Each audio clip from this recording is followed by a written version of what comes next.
اس لیے جگدر کا جو جلسہ ہے اگر صرف زیارت کے لیے ہے تب تو کامیاب ہے، تو شاید اس صدی کا سب سے گھٹیا جلسہ وہی ہے جہاں پر علماء پر اسٹیج پر جوتے چپل پھینکے گئے۔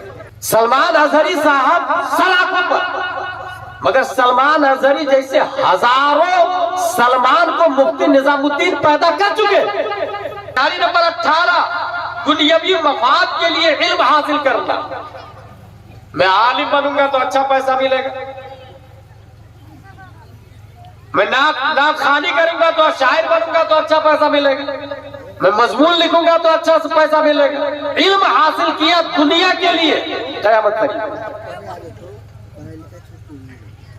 اچھا، اس میں یہ دو مسئلہ ذہن میں رکھیں، اس وقت پورے بھارت ہی نہیں پوری دنیا میں جلسے ہو رہے ہیں نا۔ ایک مسئلہ، ایک جلسے کی دو روح ہے، اس میں سب سے اہم ہے خطیب، جس کے ذریعے اصلاح ہوتی۔ یہ جلسے کا اصل مقصد یہی ہے۔ اس لیے جگدر کا جو جلسہ ہے اگر صرف زیارت کے لیے ہے تب تو کامیاب ہے، اور اگر زیارت کے لیے زیارت مقصود نہیں ہے تو شاید اس صدی کا سب سے گھٹیا جلسہ وہی ہے جہاں پر علماء پر اسٹیج پر جوتے چپل پھینکے گئے۔ یہ سوچ سکتے ہیں؟ سلمان اظہری صاحب سلاخوں پر، مگر سلمان اظہری جیسے ہزاروں سلمان کو مفتی نظام الدین پیدا کر چکے، اسٹیج پر ان کو پانی دینے کے لیے کوئی تیار نہیں ہے بھائی، کوئی کھانا کھلانے والا نہیں ہے بھائی۔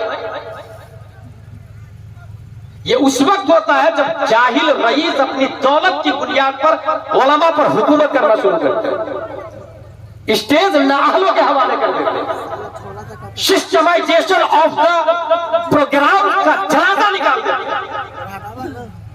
جس پروگرام سے بیک وقت ہزاروں لوگ کلمہ پڑھتے تھے، اس اسٹیج کا آج یہ حال ہے کہ علماء پہ چپل پھینکے جا رہے ہیں۔ یہ جو لوکل علماء کرام ہے یہ ہے تو ہم تاج الشریعہ کو جانتے ہیں۔ کس نے بتایا آپ کو تاج الشریعہ کے بارے میں؟ آپ کی مسجد کے امام نے بتایا، آپ کے محلے کے عالم نے بتایا، آپ کے شہر کے علماء نے بتایا کہ تاج الشریعہ کون، محدث کبھی کون، اور اعلیٰ حضرت کون۔ اعلیٰ حضرت کے بارے میں توصیف رضا یا سمنانی میاں یا قائد ملت ڈائریکٹ نہیں آئے تھے، پہلے امام نے بتایا تب وہ آئے، اور اس امام کو کوئی پوچھنے والا نہیں ہے۔ لاٹھی چارج کیا جا رہا ان کے اوپر، اور لعنت کی بات یہ ہے کہ جوتے چپل پھینکے جا رہے ہیں۔ لا حول ولا قوت الا باللہ۔ علماء کی زیارت مستحب ہے، چلو ہم اس پہ بات کر لیتے ہیں۔ سلمان اظہری صاحب کو دیکھنے کے لیے بلائے، ٹھیک ہے بھائی، دیکھنا سلمان اظہری کو کیا ہے؟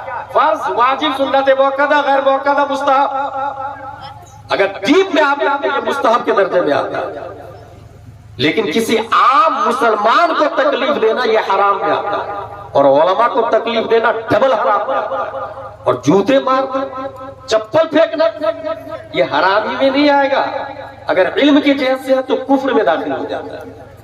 ایک انسان کو بولا کہ اپنے ایمان کا جنازہ نکالنا اور انسان خوش ہے، میں نہیں بلایا ہے۔ مولانا فیروز حاجی صاحب، صدیق گوہر صاحب، ان دونوں سے کہا گیا کہ سسٹم بہت اسٹرانگ ہے، آپ لے کر کے آئیے، اینی ہاؤ کنڈیشن۔ یہ دونوں محنت و مشقت کرتے رہے، پرمیشن سے لے کر وہاں سے فلائٹ سے اڑا دیتا ہے، مگر یہاں حال یہ ہے کہ کسی کا ٹھکانہ ہی نہیں۔